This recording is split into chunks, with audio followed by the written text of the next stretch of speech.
Chers internautes, bonjour. Merci de nous rejoindre pour cette nouvelle édition d'Informatique News Hebdo, votre hebdomadaire dédié aux télécoms et à l'informatique pour les professionnels.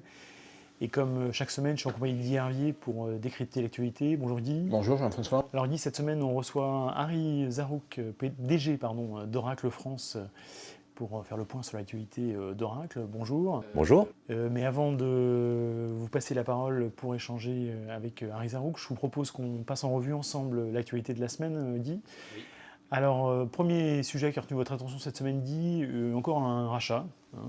C'est l'équipementier Brocade qui se fait racheter par Broadcom, qui est aussi un fondeur de cette manière. Absolument. Donc effectivement, c'est un rachat qui n'a pas été médiatisé comme l'a été les semaines passées. Enfin, il y a quelques jours, AT&T qui rachète Time Warner pour plus de 80 milliards de dollars. Là, on est à 6 milliards de dollars, mais je dirais on est vraiment au cœur de l'IT, donc c'est vraiment quelque chose qui nous intéresse. Donc on a d'un côté Broadcom, qui lui-même s'était fait racheter l'année dernière par Avago pour 37 milliards de dollars.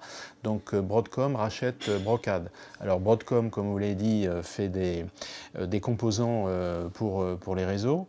Et Brocade, lui, fait des équipements Fiber Channel pour constituer des réseaux SAN, donc de stockage, stockage Area Network. Il fait aussi des commutateurs Ethernet et il fait aussi des équipements Wi-Fi. Donc c'est la palette que propose Brocade. Et a priori, Broadcom serait uniquement intéressé pour, enfin en tout cas ne serait pas intéressé pour tout ce qui est commutateur Ethernet. Donc ça, ce serait parce que la concurrence est très forte et a priori, il y a déjà des acteurs qui seraient intéressés par ça. Racheter cette activité donc HPE d'un Brocade. côté, Cisco donc pour cette activité-là. Donc ce rachat, je dirais, est relativement logique parce que Brocade était un petit peu isolé avec sa proposition, enfin avec son offre. Et en tout cas pour Broadcom, ça fait sens parce que l'objectif pour lui, c'était de se renforcer dans le stockage. Et on sait qu'en ce moment, avec, on va dire, on le voit bien, avec le développement absolument phénoménal des volumes de données qu'il y a à stocker, le stockage, pour l'instant, certainement pour quelques années, on aura le temps d'en reparler. C'est un développement assez fulgurant, donc se positionner sur le stockage. Et on voit bien, il y a tout un tas d'acteurs qui font des différentes choses. On a parlé à de nombreuses reprises de tout ce qui est technologie flash. Donc c'est vraiment, donc ce rachat fait sens et il est important. Donc il était un peu mis en retrait, si je puis dire, mais il est quand même assez important et est un signe de l'évolution de notre secteur qu'il fallait absolument noter cette semaine. Très bien. Alors, autre sujet qui est pour le coup plus pérenne, on va dire, problématique de sécurité avec les entreprises qui sont, j'allais dire, pris entre le marteau et la faucille, pour prendre une autre image. D'un côté, les ransomware, de l'autre côté, les attaques type DDoS. On a d'ailleurs fait un webinaire sur le sujet avec F5 pas plus tard que la semaine dernière. Pas facile pour aujourd'hui les DSI et la sécurité, pas facile de s'y retrouver. Non, alors effectivement, la sécurité c'est un problème dont on a déjà parlé et dont on va parler. On reparlera. Il y aura pas de fin, ça c'est clair. C'est un sujet qui devient de plus en plus complexe où finalement alors là où on le sait, hein, on le dit, mais c'est de plus en plus vrai. Il y a quelques années, c'était des étudiants boutonneux qui s'amusaient. Aujourd'hui, c'est vraiment c'est une industrie. L'objectif peut être multiple d'ailleurs. Ça peut être uniquement pour gagner de l'argent, mais ça peut aussi être à des fins politiques. Et donc là, il y a vraiment deux domaines dont on a parlé récemment qui se développent fortement. Donc le ransomware et le DDoS. Alors pourquoi on en parle? Parce que ils ont été d'actualité de manière assez récurrente ces derniers temps. Le ransomware, on rappelle en deux mots. Hein, d'ailleurs, on avait fait aussi avec Malwarebytes. Donc le principe, il est relativement simple. C'est en gros, on vous envoie un message qui n'est pas un vrai message. Vous cliquez, ça fige votre PC. Et donc, si vous voulez le restituer à son état d'origine, il faut payer. Donc d'où le terme de rançon. D'où le terme de rançon. Et là, il se trouve qu'il y a une étude de Trend Micro qui a été faite, une étude européenne, et qui donne quelques chiffres intéressants, qui donne par exemple que 60% en gros, alors évidemment il y a des disparités entre pays, mais 60% des entreprises sont prêtes à payer. Bon, donc c'est intéressant. Maintenant, est-ce que finalement il faut payer? Donc il se trouve que, en gros, vous payez et puis on vous donne la clé pour pouvoir refaire démarrer votre PC. Entre 20 et 25% des cas, finalement, vous avez payé, mais vous n'avez pas la clé pour remettre votre PC en route.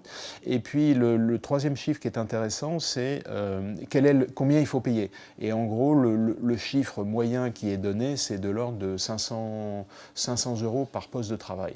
Alors si vous êtes un individu, 500 €, c'est déjà une belle somme. Si vous êtes une entreprise et qu'on vous a piraté 1000 PC, vous voyez, vous faites rapidement le calcul. C'est plus cher déjà. Voilà. Donc ça, c'est côté ransomware et on voit bien ce que ça donne. Maintenant, le deuxième élément, c'est le DDoS, donc le déni de service distribué. Pourquoi on en a parlé? Parce que c'est pendant le mois d'octobre, il y a eu plusieurs événements qui ont été assez marquants. Donc il y a d'abord un blogueur qui était spécialisé sécurité qui s'est fait hacker et c'était une attaque de à peu près 600 gigabits par seconde. On est en gigabits. Donc c'était la plus grosse à ce jour. Ensuite, on a eu notre champion national OVH qui lui s'est fait aussi pirater. On était à 1 terabits par seconde. Et puis il y a eu l'événement marquant dont on a parlé au niveau planétaire, c'était la société DIN.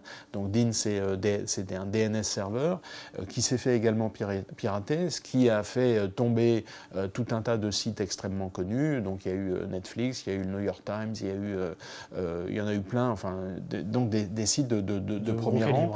Et donc finalement, pourquoi il y a eu cette nouvelle étape qui a été franchie? Tout simplement parce que donc F5 nous en a parlé, mais d'autres fournisseurs également. En gros, l'idée, c'est qu'on a franchi une étape dans le sens où on a utilisé les objets, donc l'Internet des objets, on en parle depuis un certain temps. On dit bien qu'il y a un problème de sécurité parce que, pour des raisons, ne serait-ce que pour des raisons économiques, c'est simple, on a fait des objets dans lesquels il n'y avait peut-être pas les barrières de sécurité qu'il fallait, et ça y est, on se retrouve. Et donc, on utilise les objets connectés pour des attaques qui, on le comprend bien, peuvent être là extrêmement distribuées et donc massives. Et là, pour la dernière attaque, là, en l'occurrence, la société DIN, on évalue à peu près à 100 000 objets qui ont été infectés par ce malware de nom de code Mirai, qui d'ailleurs a été publié sur GitHub. Donc c'est à la fois une bonne chose et une mauvaise chose. Bonne chose parce que au moins on peut l'étudier. Mauvaise chose parce que n'importe qui peut le prendre. C'est un peu comme si on ouvrait une boutique de Kalachnikov et que tout le monde pouvait se servir, donc c'est un peu embêtant.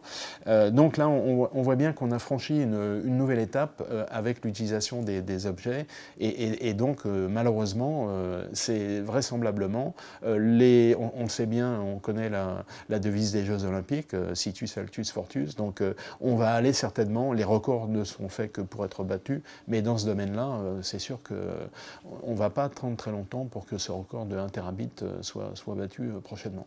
Donc c'est un peu une mauvaise nouvelle.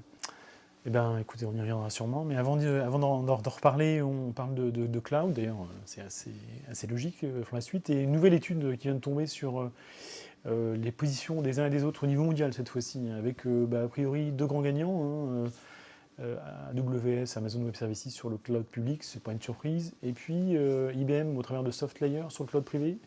Absolument. C'est peut-être un peu moins Cloud privé managé. Donc effectivement, c'est le rapport trimestriel de Synergy Research Group qui fait un peu l'état du cloud et clairement dans tout ce qui est IaaS, donc on se souvient de la différence IaaS, PaaS, SaaS. Dans tout ce qui est IaaS, donc c'est de l'infrastructure as a service. AWS maintient son avance très très largement. 45% de part de marché, je voilà, crois. c'est ça. Donc c'est quand même très important avec les trois trois autres mousquetaires, si on peut dire, IBM, Microsoft et Google, qui sont toujours dans la course, mais qui sont assez loin derrière. Et donc là, en fait, l'idée, c'était de faire un petit focus sur Amazon et AWS, parce qu'il a également à cette occasion publié, enfin en même temps, pas à cette occasion, mais en même temps, publié ses résultats trimestriels. Et c'est intéressant parce qu'on peut faire une comparaison entre les résultats d'Amazon et les résultats d'AWS. Et il y a une espèce de tension qui est en train de se créer, qui à terme pourrait poser des problèmes, à savoir que depuis le début, Amazon est une entreprise qui a mis l'accent sur la conquête de parts de marché. Et qui, comme l'expression de Peter Thiel disait, Amazon bouge des atomes et des bits. Les bits, c'est pas difficile à manœuvrer, les atomes, c'est plus compliqué parce que ça nécessite une infrastructure, de la distribution, de la logistique, etc. Et donc, on le voit, Amazon gagne très peu d'argent. C'est-à-dire que là, le résultat trimestriel, c'était plus de 30 milliards de dollars. Je donne juste les ordres de grandeur, sans entrer dans le détail, plus de 30 milliards de dollars pour un résultat net d'exploitation qui était de 500 millions. Donc, on voit bien qu'il y a un rapport qui est très faible. En revanche, AWS, c'est vraiment une machine à cash. C'est-à-dire que là, le chiffre d'affaires trimestriel, c'était plus de 3 milliards de dollars. Donc, on voit bien déjà, on est uniquement dans le cloud. Donc, c'est quand même important. Mais quasiment 1 milliard de résultats nets. Donc on voit bien les différences et vraisemblablement l'écart va continuer à se creuser, ce qui ne sera pas sans poser de problème. C'est-à-dire qu'il est vraisemblable qu'il y ait un certain nombre d'investisseurs qui vont pousser pour que AWS soit finalement détaché de sa maison mère, soit une filière à part entière, un peu comme VMware dans Dell EMC, parce qu'elle dégage tellement d'argent qu'on préfère la mettre à côté pour pouvoir avoir des rendements plus intéressants. Donc on le suivra avec intérêt. Donc ça c'était pour la semaine passée. Et pour la semaine à venir, on parle, vous allez en reparler avec notre invité, du Digital Oracle Day, qui se déroule mardi, et puis un autre événement sur la domotique, on va dire. IBS, Intelligent Building System, voilà, absolument. Cette notion de Smart City qui redevient plus que tendance, on va dire. Alors, effectivement, donc le Oracle Digital Day, donc c'est maintenant un rendez-vous annuel. Ça se tient au Palais Brognard, donc demain mardi. C'est ramassé sur une après-midi et c'est sur le thème de la transformation numérique. Donc c'est tel que son nom l'indique, avec la présentation d'un certain nombre de clients qui vont faire part un peu de leur expérience en transformation numérique. Donc il y aura en particulier Martin Hirsch de la PHP. Bon, ce sera intéressant de savoir parce que quand on pense à PHP, on se dit transformation numérique, on est tous passés par le biais des hôpitaux de la PHP et on se dit parfois il y a des progrès à faire. Sans parler de l'événement récent qu'on a évoqué récemment sur la perte. Disparition de factures. Voilà, exactement. Donc il y aura Carrefour, il y aura Edenred, ancien chèque déjeuner ou ticket restaurant, je ne sais plus. Il y aura Engie, donc tout un tas d'acteurs très très variés sur ce Digital Day, donc ça c'est mardi. Et puis également cette semaine, donc l'Intelligent Building System, donc en gros c'est les immeubles intelligents dont on parle de la domotique depuis très longtemps, mais là on a effectivement franchi un pas supplémentaire, toujours avec ce dont on parlait précédemment, c'est-à-dire le cloud et l'Internet des objets, qui font que vraiment la domotique devient un sujet majeur, avec des réalisations, sachant qu'il faut juste rappeler que tout ce qui est immeuble, enfin bâtiment, c'est 45% de la consommation d'énergie primaire. Donc c'est considérable et on voit bien que là, il y aura des améliorations à faire. Donc c'est un rendez-vous qui n'est pas neuf, mais qui finalement, avec le temps, prend de plus en plus d'intérêt. Bon, on y reviendra sûrement. Et puis pour conclure, avant de passer la parole, vous passez la parole à notre invité, un petit coup de gueule, un grand coup de gueule d'ailleurs, on peut le dire, puisqu'on parle du TSE, le fichier, ce qu'on a appelé TES, pardon, ce qu'on a appelé le fichier des gens honnêtes il y a quelques années sous une législature précédente. Il s'agit tout simplement de mettre en fiche les 60 millions de Français, puisque l'on met en fiche d'une part les passeports avec les empreintes digitales et aussi les cartes d'identité, tout ça dans un fichier unique, ce qui évidemment pas sans rappeler quelques mauvais souvenirs. Oui. à certains de nos lecteurs et à d'autres. Alors, coup de gueule et en même temps grosse inquiétude, on va dire, les deux. C'est-à-dire que, effectivement, on connaît la formule, mettre tous ses œufs dans le même panier. Donc là, c'est vraiment le cas. On met toutes les données à caractère personnel sur un fichier unique, 65 millions de Français. Donc, c'est sans doute, il y a des raisons de sécurité, on est en état d'urgence, mais c'est quand même extrêmement préoccupant. Et si on rebondit, si on revient sur le sujet qu'on a traité précédemment, la sécurité, on voit bien que même si ce fichier sera extrêmement sécurisé, la probabilité qu'il soit un jour hacké est loin d'être négligeable. D'ailleurs, Israël, qui a le même type de fichier, c'est quand même une nation qui, en matière de sécurité, a quand même pas mal de légitimité, des acteurs très connus, Checkpoint, Fonopass et d'autres, s'est fait pirater son fichier il y a quelques années, on en a parlé. Donc il y a de fortes probabilités que ce fichier se retrouve dans la nature un jour ou l'autre. C'est très préoccupant. Alors, on n'en est pas encore à ce que vient de mettre en place la Chine avec ce qu'ils appellent le système de crédit social. En gros, c'est une espèce de l'équivalent de la transposition du permis de conduire, mais pour la conduite du bon citoyen. C'est-à-dire qu'on va utiliser le big data pour suivre tout le monde, et mettre des points en plus et des points en moins. On ne sait pas très bien d'ailleurs ce qui va se passer à la fin si vous n'avez plus de points. Mais bon, c'est pas encore là, on n'en est pas là, mais je veux dire, l'idée de Big Brother vous regarde et plane un peu et effectivement on peut être un petit peu inquiet. Bon, on aura sûrement l'occasion d'y revenir parce que même si le gouvernement a fait passer ce nouveau fichier sous décret, catimini, un peu à une bonne période, oui. Il y a quand même quelques chances que le sujet revienne sur la table. En attendant, je vous propose de débattre avec notre invité Harry Zarouk et je vous passe donc la parole.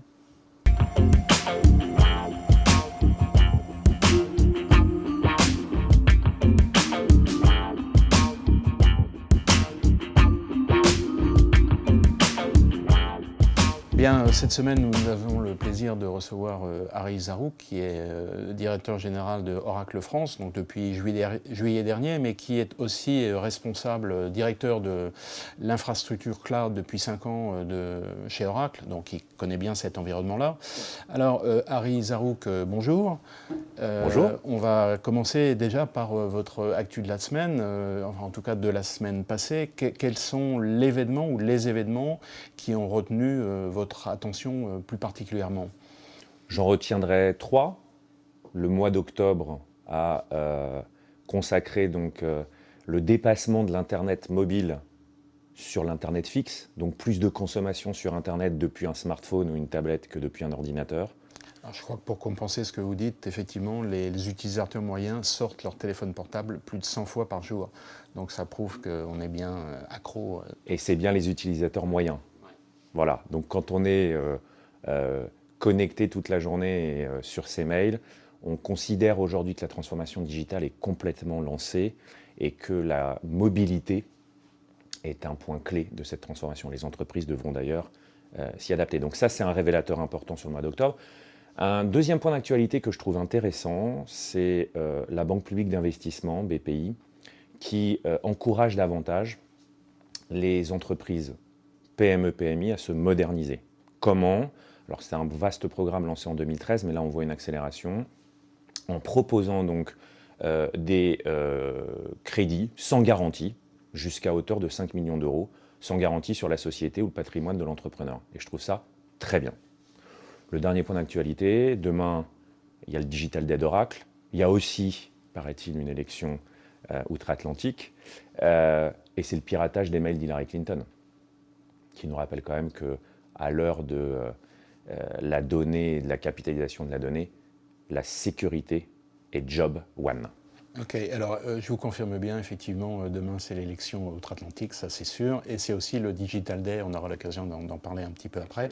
Alors effectivement, la sécurité, c'est un sujet clé, on le voit bien, l'actualité nous le rappelle tous les jours, ça c'est pas un problème, et donc ça nous permet de glisser sur un thème qui est devenu majeur, central pour Oracle, qui est le cloud. Alors on sait, on va pas refaire toute l'histoire, on sait que Oracle a commencé lancé un petit peu tardivement sur le cloud. Larry Ellison avait fait des déclarations en son temps qui avaient fait défrayer la chronique.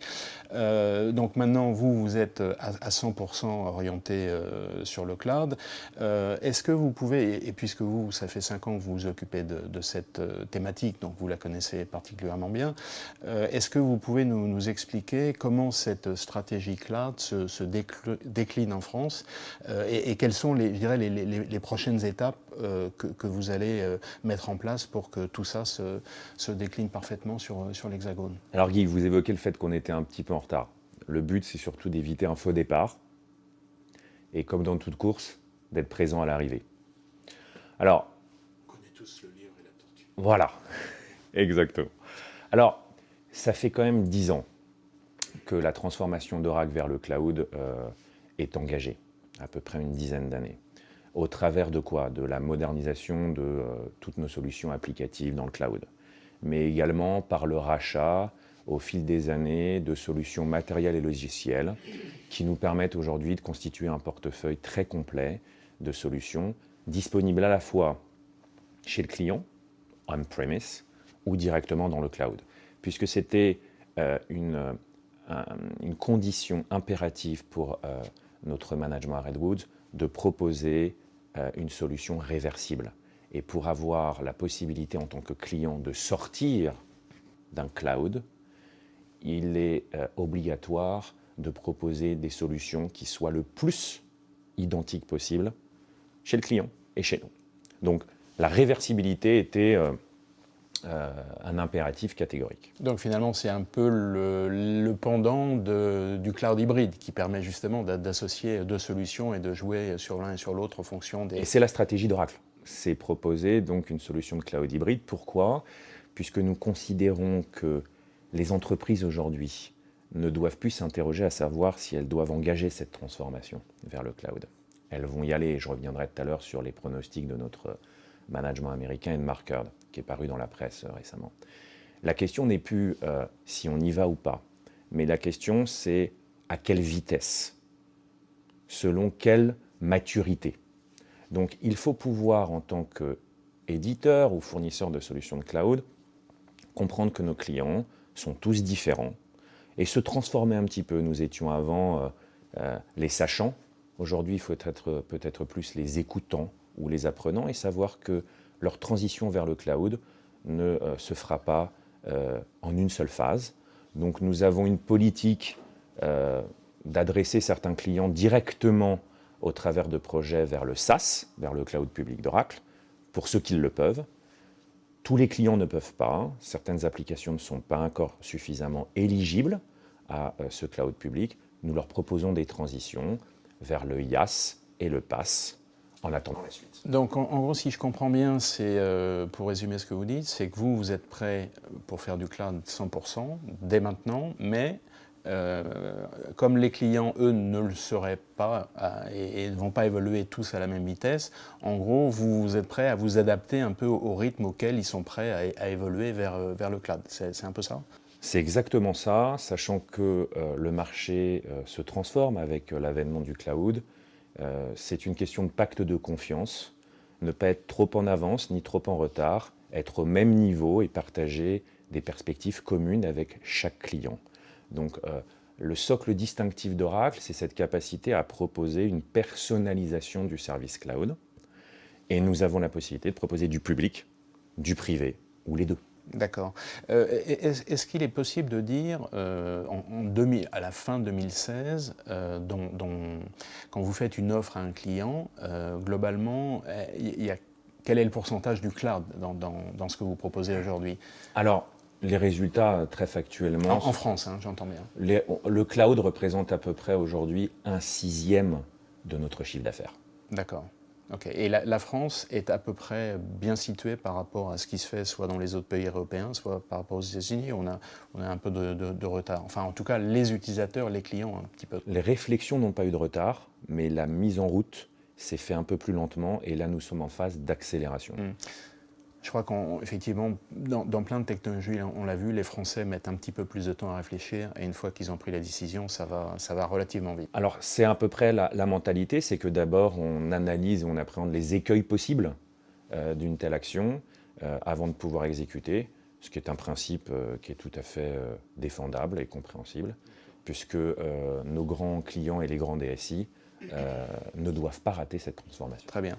Alors, donc le cloud. Maintenant, reprenons un petit peu votre offre qui est très pléthorique. On va pas la lister parce qu'on en aurait pour un bon moment. Ça couvre à peu près toute l'infrastructure, donc des OS jusqu'aux applicatifs et avec les langages de développement. Enfin, c'est une palette extrêmement large. La question, c'est finalement quelle est la logique derrière tout ça? C'est-à-dire comment vous organisez tout ça et comment vous vous présentez vis-à-vis d'un client, c'est-à-dire en gros je suis le one-stop shopping, on peut, alors en bon français bien entendu, vous pouvez prendre tout chez moi ou est-ce que vous poussez les bons éléments en fonction de la demande de vos clients? C'est pas vous pouvez prendre tout chez moi, c'est nous essayons de construire une solution qui est capable de correspondre au scénario que vous avez envisagé avec vos équipes et selon vos contraintes. Donc c'est la complétude de l'offre qui nous permettra d'être le plus agile, tout simplement. Et aujourd'hui, ce qui nous paraît essentiel en écoutant nos clients, c'est d'avoir une offre donc complète, comme je l'ai évoqué, réversible, sécurisée, puisque nous l'évoquions tout à l'heure, c'est une question de pacte de confiance, les données doivent être sécurisées, et une offre performante, basée sur des technologies dont nous avons la propriété. Est-ce qu'on revient un tout petit peu en arrière, parce qu'on parlait du cloud, est-ce que la localisation des données pour vous est un élément important? Est-ce que c'est ce que vous demandent vos clients? Et si oui, qu'est-ce que vous leur proposez? Est-ce que vous avez les data centers qu'il faut en France pour répondre à cette éventuelle demande? Nous avons 19 data centers dans le monde. La localisation des données fait partie parfois des discussions et parfois ce n'est pas une question. La vraie question qui est aujourd'hui d'actualité, c'est bien sûr l'aspect économique, la viabilité du modèle économique, la sécurité, la possibilité de pouvoir à un moment donné garantir que cette donnée ne va pas disparaître et qu'elle va pouvoir revenir à la propriété du client. Et puis je crois qu'un point très important, c'est la personnalisation de ce service. Je vous donne un exemple. Nous avons annoncé au premier trimestre, juin, juillet, août de cette année, des résultats en forte croissance sur le cloud. À peu près 1 milliard de dollars de revenus sur le premier trimestre, ce qui correspond à une croissance de 77% d'une année à l'autre. Nous avons annoncé 750 nouveaux clients dans le SaaS. Eh bien Guy, sur ces 750 nouveaux clients, 350 n'étaient pas des clients Oracle. Ils n'avaient jamais consommé d'application Oracle au sein de leur data center on-premise.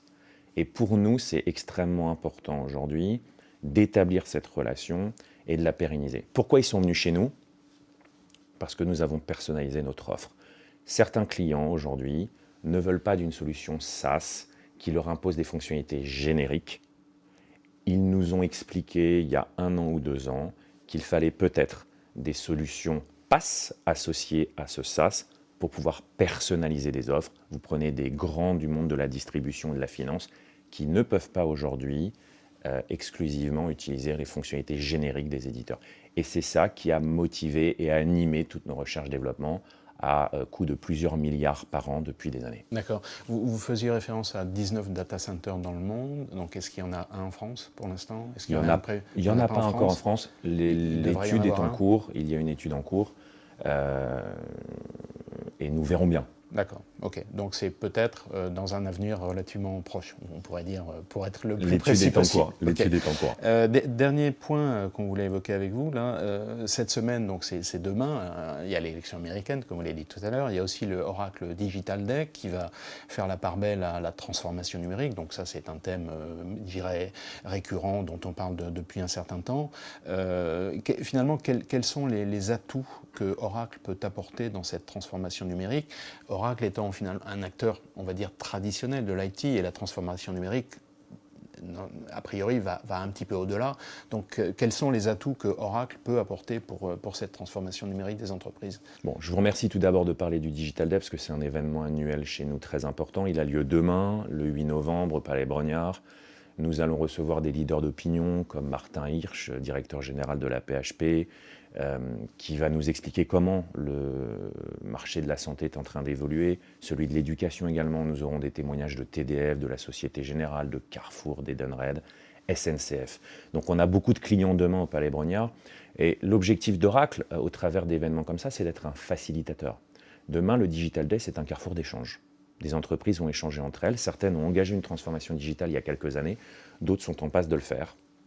Et nous sommes ce médiateur. Je ne sais pas s'il est indispensable, ce médiateur, mais ce médiateur entre des acteurs qui ont déjà transformé et d'autres qui sont en pleine transformation. Et c'est ça qui nous engage aujourd'hui. Donc, c'est être facilitateur d'échanges pour produire de l'innovation chez nos clients. On essaye de produire cette innovation en simplifiant l'IT. Que dit Mark Hurd? D'ici 2025, 80% des budgets IT seront consacrés à de l'innovation, 20% uniquement à des systèmes de maintenance. Donc, les DSI doivent être aidés par leurs fournisseurs traditionnels aujourd'hui pour, main dans la main avec les métiers, proposer des nouvelles solutions. D'un mot, demain, ce que nous évoquons lors du Digital Day, c'est quoi? C'est que la transformation digitale revêt peut-être des risques. Certaines entreprises vont disparaître. La viabilité des modèles économiques n'est pas toujours garantie. Il peut y avoir une cannibalisation des business traditionnels et donc une forme de contradiction quand on met en place une transformation digitale par rapport à des logiques court-termistes de rentabilité. Mais ce qui est sûr, c'est que si on ne fait rien, on est assuré du résultat. Je crois qu'on peut le dire assez rapidement. On est assuré du résultat, on peut tout simplement disparaître, mais cette transformation est un atout formidable pour les clients. Et qui aujourd'hui peut se passer de cette réflexion, de se rapprocher encore plus de leurs clients? Donc, nous n'avons plus le choix. Et Oracle demain, au travers du Digital Day, essaiera d'établir ces dialogues. Et je voudrais également parler d'un programme que l'on a parce qu'on ne peut pas réussir seul, ni Oracle, ni nos confrères, dans l'aide que l'on souhaite apporter à nos clients. Nous avons aussi besoin peut-être de plus petits que nous. C'est ce que j'allais vous demander. Donc, ce n'est pas vous tout seul, c'est vous et des partenaires, petits et grands, mais petits aussi, puisqu'il y a beaucoup d'innovation dans tout. Seuls, nous irions peut-être plus vite, mais avec d'autres, nous allons aller certainement plus loin. Bien, bah écoutez, on va terminer sur cette note, je dirais, un petit peu œcuménique et universaliste. Aris Arouk, merci beaucoup. Merci Guy. Eh bien, merci à tous les deux pour cet échange. Merci à toutes et à tous de nous avoir suivis. Et on se retrouve donc la semaine prochaine pour une nouvelle édition d'Informatique News Hebdo. À bientôt, merci.